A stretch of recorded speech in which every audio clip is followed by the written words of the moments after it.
मैं कामरेड ओम प्रकाश अखिल भारतीय किसान सभा का उप प्रधान हूँ जिले का। यहाँ ये कितलाना के किसान हैं, यहाँ चक्कर लगा रहे थे, डीसी साहब से मिलने आए थे। डीसी साहब अभी खुले दरबार में हैं। ये पिछले 15-20 दिन से चक्कर लगा रहे हैं, इनको जो है डीएपी खाद नहीं मिल रही। अब आप देखिए, किसान कहीं तो पानी निकासी के लिए चक्कर काट रहा है, कहीं ट्यूबवेल कनेक्शन के लिए चक्कर काट रहा है, कहीं बाजरा बेचने के लिए चक्कर काट रहा है। कोई सरकार की तरफ से सुनवाई नहीं है।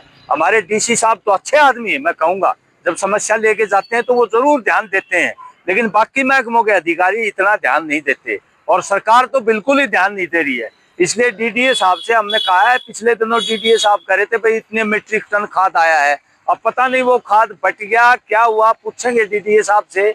इन कितलाना के किसानों को जो पिछले 15-20 दिन से चक्कर काट रहे हैं, इनको डीएपी खाद दिलाई जाए। किसान जो है प्राकृतिक आपदा का मुकाबला करते हुए, बाढ़ आ गई, जल भराव हो गया, कई सिटियों में बाजरा खराब हो गया, थोड़ा बहुत बचा के लिया, उसकी बिक्री नहीं हो रही। अब रबी फसल के लिए डीएपी खाद नहीं मिल रही, बड़ी भारी समस्या है। और ये नेता बड़े बड़े फिर रहे हैं, कोई ध्यान नहीं देते और रोज नई नई योजनाओं का कहते हैं, इतने करोड़ की यह योजना है, इतने करोड़ की यह योजना है। अरे भाई, तुम योजना तो इम्प्लीमेंट करो, पर इन किसानों की भी सुन लो भाई। डीएपी की खाद नहीं मिल रही और जो है जल भराव नहीं निकल रहा, बाजरा नहीं बिक रहा है, इनका बड़ी भारी समस्या है। इनको इनकी समस्या का समाधान करे और डीसी साहब से रिक्वेस्ट करेंगे कि भाई जो ना वो भी इस समस्या का समाधान करवाएं। डीडीए साहब से रिक्वेस्ट करेंगे। इसलिए हम ये कहना चाहते हैं भाई, सरकार भी ध्यान दे किसानों की तरफ। आज किसान बेगाना फिर रहा है, मजदूर बेगाना फिर रहा है, कोई रोजगार नहीं है मजदूर को। किसान में जल भराव हो रहा है,